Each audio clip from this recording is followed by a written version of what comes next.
Now, some might hesitate to learn a new language. Perhaps they hold back because of the time and energy that are required. Others feel that they lack the ability. And while it's true that before making any decision we need to calculate the expense, the question here is one of faith.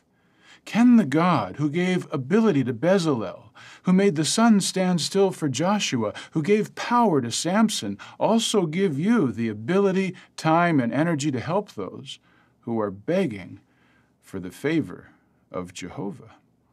Remember, Matthew 17:20. If you have faith the size of a mustard grain, nothing will be impossible for you. And according to Philippians 2:13, Holy Spirit can give us even the desire to preach to those who speak another language. Is that Spirit drawing you now? When faith motivates us to make sacrifices to serve Jehovah, He will help us to succeed, and He will reward us with many blessings. For instance, a couple in their 60s kept finding Chinese people who accepted their invitations to attend congregation meetings. So they decided to learn Chinese, and within 10 years they studied with 112 Chinese people. Okay, but with so many languages, how do I know which language to start learning? Zechariah 8:22. Who is begging for the favor of Jehovah? You can learn about the needs in your area by consulting with the elders and the circuit overseer. We've just been watching governing body helper David Schafer, who was there speaking in typically breathless fashion on the theme, Enter the Door to Activity in Faith, Learn a New Language. And this symposium item genuinely confuses me, because an entire talk on the 2021 convention has been devoted to reminding Jehovah's Witnesses of the privilege of learning a new language so that they can speak to minorities in their locality who speak that language, obviously with the view of bringing them into the organization. But this is advice, again, in this year's convention that flies in the face of what we've just had in terms of direction from the governing body. In June 2020, it was announced that all branches would evaluate their foreign language and indigenous language pre-groups, groups, and congregations. What was the reason for this evaluation?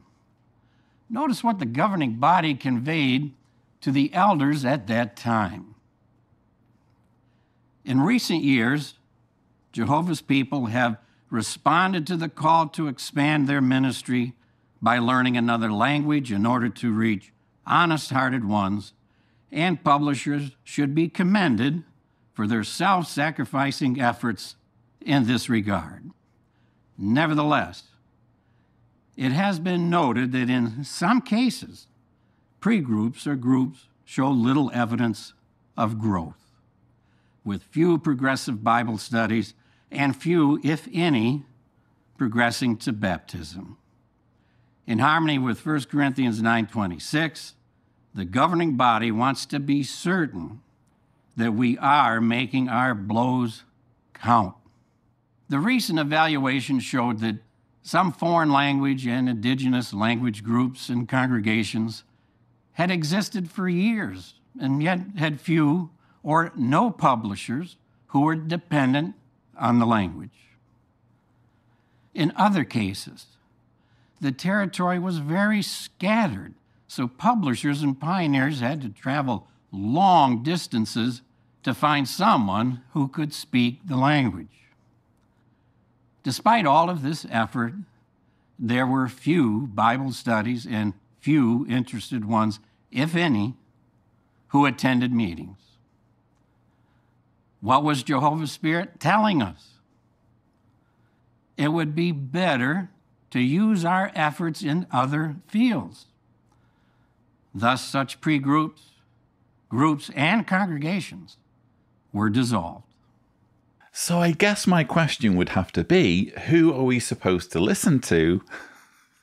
Are we supposed to listen to Tony Morris and back away from the foreign language field, or are we supposed to listen to David Schafer and enter the door to activity in faith by learning a new language to support foreign language groups?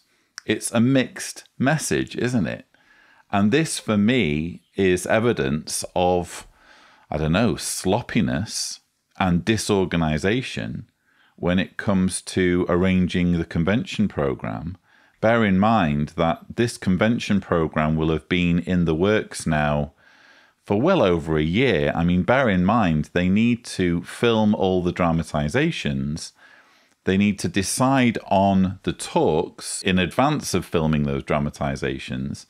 And they need to give their translators plenty of time to get the material translated into hundreds of languages. So what I think's happened is that David Schafer's talk got assigned as part of the Powerful by Faith convention before this evaluation was instructed. Bear in mind, it was June 2020 when this letter apparently went out, telling foreign language groups to reevaluate, to find out whether they were actually doing anything meaningful in terms of bringing people to baptism.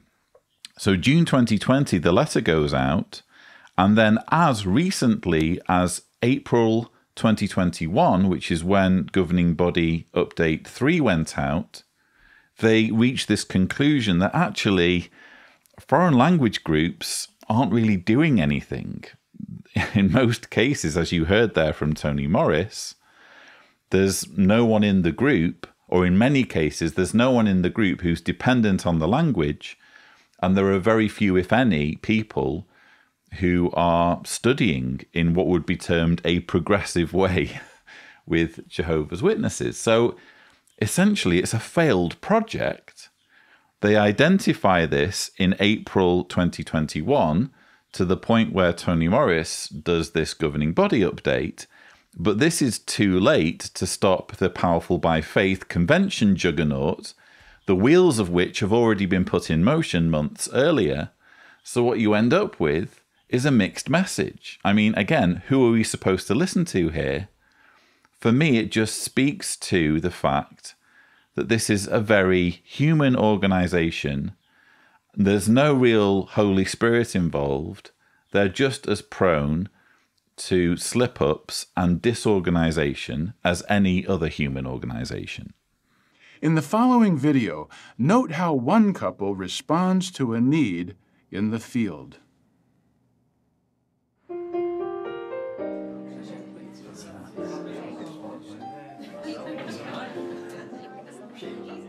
Oh, honestly, you shouldn't have. You're gonna need it. Gabriel leaving to serve where the need is greater made us feel like we missed the chance to expand our ministry. Why don't we start now? We're not getting any younger. Yeah, we could ask the circuit overseer for advice on his next visit, but I'm worried he's going to say we should Join the new language group. It's a big need in our circuit. We've never felt like the right people to serve in a foreign language.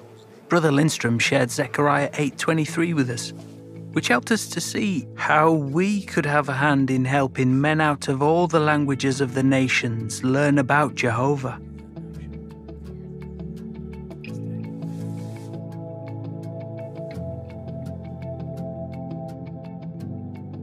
Learning was a struggle at first.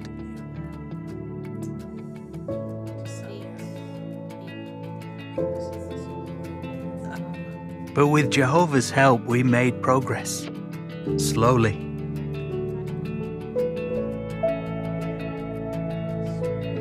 Yeah, you did it.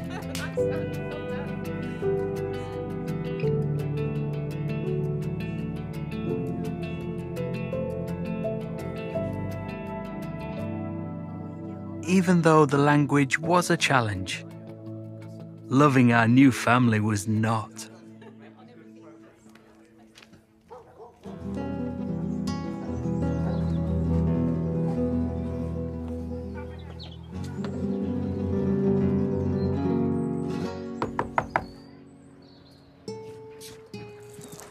Shukar Sabai. Shukr Sabai? Ma anaf tano Elliot. Dalijani Romani. Oya Janaba. Sari Siklan Marijib. Is Vinny. Momenti. I don't understand.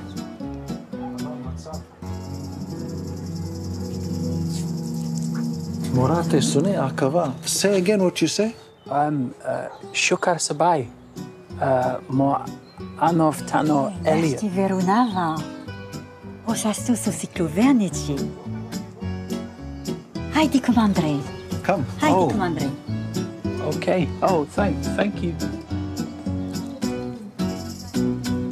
It's true. We aren't getting any younger. And that's why we're so glad we took the chance to expand our ministry. Isn't it just a shame that, according to Tony Morris himself, this entire dramatisation is completely unrealistic? Because we've heard in Governing Body Update number 3 from a governing body member that foreign language groups aren't resulting in that many Bible studies or baptisms. So they've kind of admitted that their own propaganda is misleading, or more to the point, unrealistic, because this simply isn't happening. And isn't it interesting that, as well as being unrealistic, it's also a little bit patronising? I don't know what language it is they're learning here. I suspect it's something like a Romani dialect. I sent my friend Arthur Webber a sample and he couldn't immediately detect it, but he's going to look into it further. But in any case, irrespective of what language it was, what we have here are two people learning a language for the sole purpose of roping people into a cult. And then they're depicted going to where members of this community are living, and purely by virtue of the fact that they're trying to speak this language, this should be enough, apparently, for people to welcome them into their homes and start to be indoctrinated into the cult. In other words, if you're part of this language community, this minority, and someone knocks at your door and they're speaking your language, you're supposed to say, oh, wow, the fact that these people have gone to so much trouble means that what they're peddling must be true. Whatever they have to say is something that's profound and has deep meaning for me in my life, so I should welcome them into my home and listen to everything they have to say, which they're not saying very well. And that they seem to be mostly incoherent, but never mind, at least they're making an effort, so therefore what they're saying must be true. Not how it works, and frankly this is patronising towards whichever language minority these efforts are aimed at.